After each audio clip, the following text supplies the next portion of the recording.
if we could get to infrastructure spending, the 400 some billion dollars, how much has the government spent so far, and how much over the course of this year, 2016, will be spent? Right, right. So last year, I think we achieved something like north of 90% of our target for infrastructure spend. And it was in the neighborhood of about $20 billion, which is by far the largest proportion of the government budget dedicated to infrastructure in the history of the Republic. I think it was a bit slow to get going in the beginning. Having said that, as trade minister, I travel a fair bit to the provinces, to the regions, visiting markets and wholesale markets and speaking with traders or commerce, and a lot of times I'm surprised by how well it's going, frankly. To give you an example, one pretty significant component of President Jokowi's infra program is the construction of about 65 reservoirs. And 19 of them are already under construction right now. I think a couple have actually already been completed. So that will have quite a revolutionary impact on agricultural yields, for example. Without irrigation, you can only harvest once a year. With irrigation, you can harvest twice, maybe even 3 times a year. And these reservoirs, holding meaningful amounts of water, for the dry seasons, will actually achieve that. And I was quite impressed, frankly, going around to various regions, how many reservoirs are really progressing very rapidly. What about airports? How's that going? I think it's going okay. I think we have to admit that there are monetary constraints, right? Even at $20 billion per year, that's still far from sufficient versus the actual macroeconomic need. I think in total, we probably need something like, north of 150 billion over the next 5 to 7 years. But where budget can be allocated, there has been good progress, actually. For example, I understand that the much delayed third runway at Jakarta International Airport is finally nearing completion of the land acquisition. And the very sizable Terminal 3 expansion, you can see it as you come in and out of Jakarta. That's brand new and quite large and nearing completion as well. Okay, if I could get to the next question, which is also about infrastructure programs. The president recently said that there would be no more completely Java-centric infrastructure programs. Could you give me some examples of, well, you mentioned the reservoirs. Yes. How about some other examples of sort of these non-Java Sure, centric? Yeah. sure. Well, I should issue a small correction. I don't think President said that there will be no more Java-based infra programs. There are, in fact, quite a few.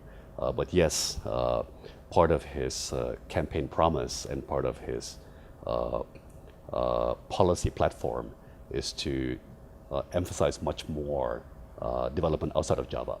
And that makes a lot of economic sense, in my view, because Java is the most populated of the 5 major islands. There's plenty of capital and industry already. It doesn't need government pump priming, if you will. And number 2, the outer regions being so underdeveloped, I believe would generate the highest return on invested capital, right? I think concrete examples are a lot of railroads.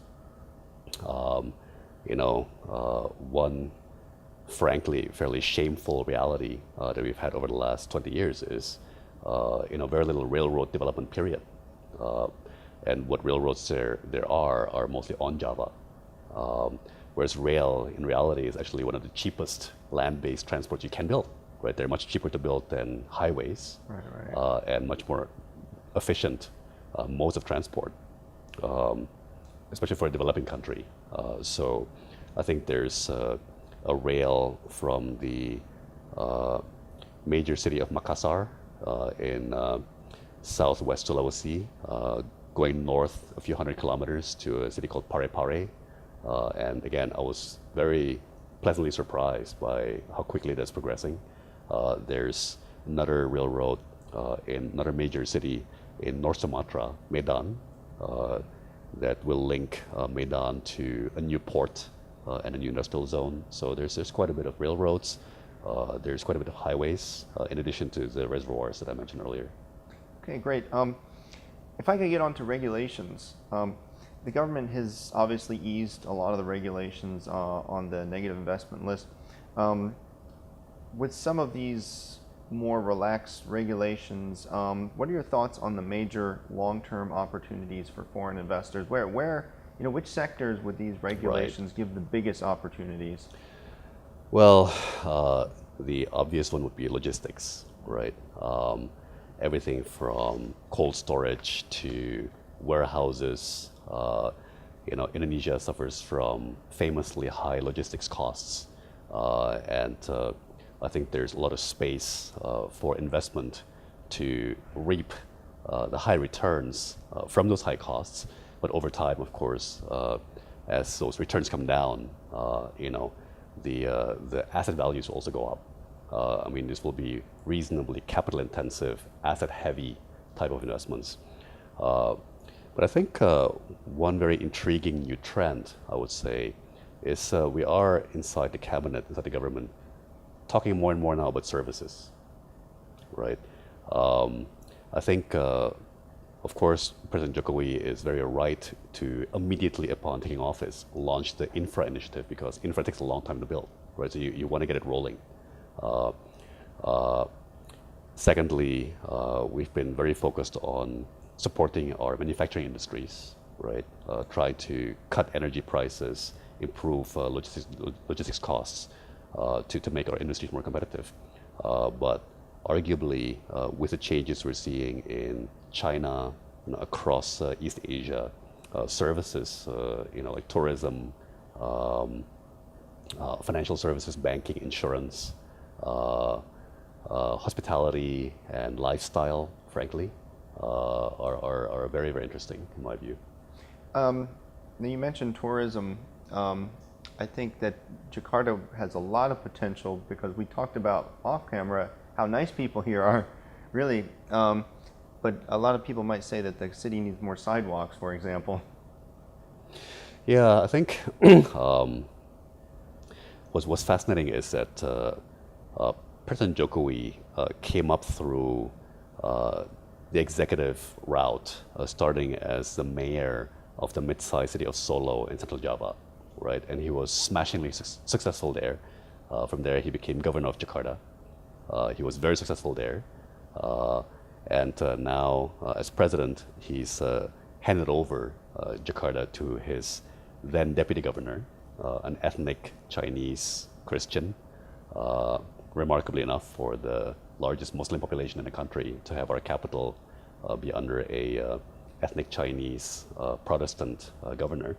And he's been smashingly successful as well. We're all amazed with the advent of the rainy season every year. We would experience flooding all around Jakarta, right? I think this year, for the first time, we're experiencing amazingly minimal flooding, where things do flood, the water retreats very quickly. So I think the hard work of then Governor Jokowi, that's been continued by now Governor Purnama, we call him Ahok, has starting to pay off. And what's even better is I think they've blazed a trail for the next generation of other executives in cities like Surabaya and Bandung, and other enterprising district chiefs and governors to emulate this hands-on, concrete problem-solving approach and getting public acclaim. These are kind of our rising political stars.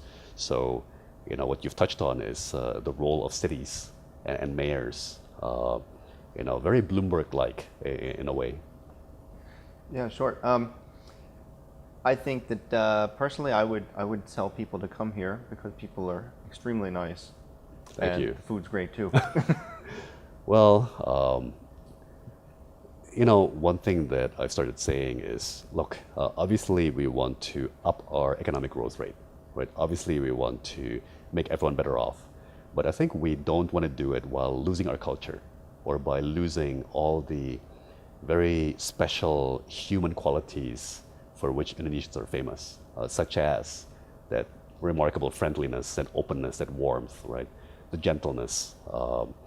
And to bring it back to the services sector, especially in an era of rapid technological advancement, right, where we're getting more and more robotics and artificial intelligence, I would actually dare to predict that those things that require the human touch will become even more and more important.